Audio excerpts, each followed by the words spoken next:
বিসমিল্লাহির রহমানির রহিম। আসসালামু আলাইকুম। জনতার রান্নাঘর থেকে সবাইকে জানাচ্ছি শুভেচ্ছা। আশা করি সবাই ভালো আছেন। আজকে যে রেসিপিটি করব এটা শাকের রেসিপি। সেটা হচ্ছে সরিষা শাক। এখন শীতের সময়টা নামে সরিষা শাকটা।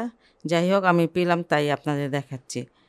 এখানে আমি ২ মুঠা সরিষা শাক নিয়েছি।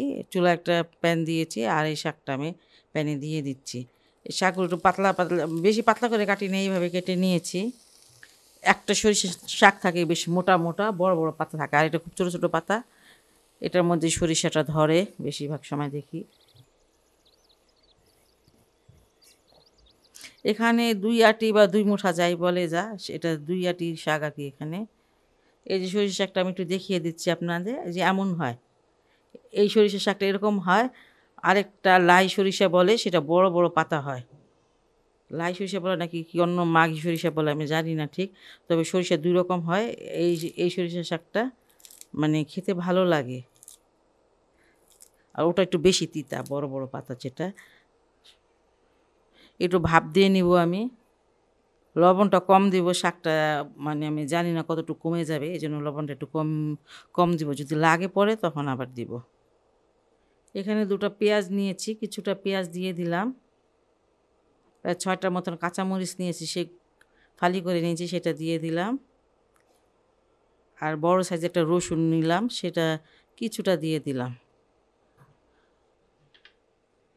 পানিটা উঠা পর্যন্ত আমি এই শাকটাকে একটু ঢেকে দেব। শাকটা পানি উঠে গেছে।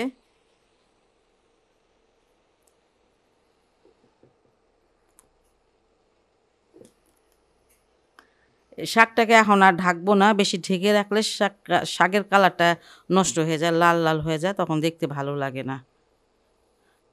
এই যে একটু পানি দেখতে পাচ্ছেন, এই পানিটুকু শুকিয়ে তারপরে আমি দেখাবো কি করব। শাকটা আমার প্রায় সিদ্ধ হয়ে গেছে। আমি এটা এখন নামিয়ে নেব, কারণ এখানে কোনো পানি নাই। শাকটা নামিয়ে এই ফ্রাই প্যানে আমি কিছুটা তেল দিয়ে দিলাম। আর এখানে ৩ টা শুকনা মরিচ দিলাম। ২ টা এভাবে কেটে দিয়েছি, আর একটা আস্ত দিলাম।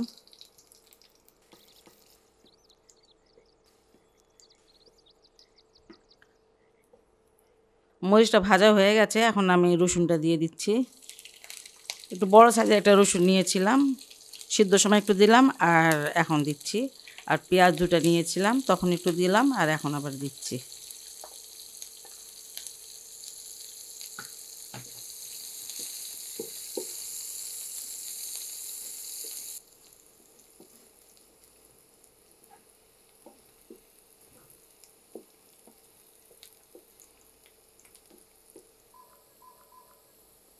রসুন, পেঁয়াজ আর শুকনো মরিচটা ভাজা আমার হয়ে গেল। আর এখন আমি ১ পিস মাছ নিয়েছি, যে কোনো মাছ নিলেই হবে। সেটা হালকা ভেজে নিয়েছিলাম, একটু হলুদ মাখিয়ে, একটু লবণ মাখিয়ে, সেটা দিয়ে দিচ্ছি। আর মাছ যদি আপনারা না দিতে চান, তাহলে যে এই পর্যায়ে শাকটা দিয়ে দিবেন। এটা ভেজে শাকটা দিয়ে নাড়াচাড়া করে নামিয়ে নেবেন। এই জায়গায় আপনারা ইলিশ মাছের লেজটা সেটাও আপনারা কাঁটাটা বেছে দিতে পারেন। তারপরে আসলে এটা না, আবার আমরা মাছ দিয়ে রান্নাও করি শাকগুলো।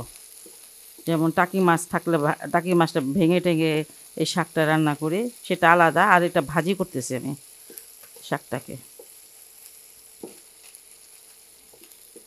মাছটাকে বেশি ভাজবেন না, এতটুকু ভাজবেন যে দেখেন আমি একটু কোনো কালার চেঞ্জ হয়নি মাছের, যে ভেজেছিলাম একটু বাছতে পারি, এরকম হলেই হবে। একটু নরম হলে মাছটা নামিয়ে তারপরে একটু বেছে নেবেন। বাস, এটা হয়ে গেল ভাজা। শাকটাকে দিয়ে দিচ্ছি।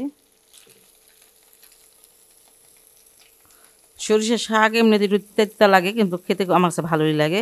আমার বাসা আমার হাজব্যান্ডও খুব পছন্দ করেন উনি। সরিষাটা ঘ্রাণ আসে, এর জন্য ভালো লাগে।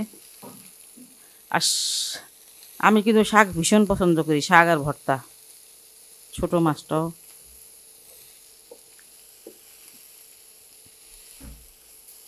মাছে আমি কোনো লবণ দিলাম না, কারণ আমি মাছটা ভাজার সময় লবণ দিয়েছিলাম।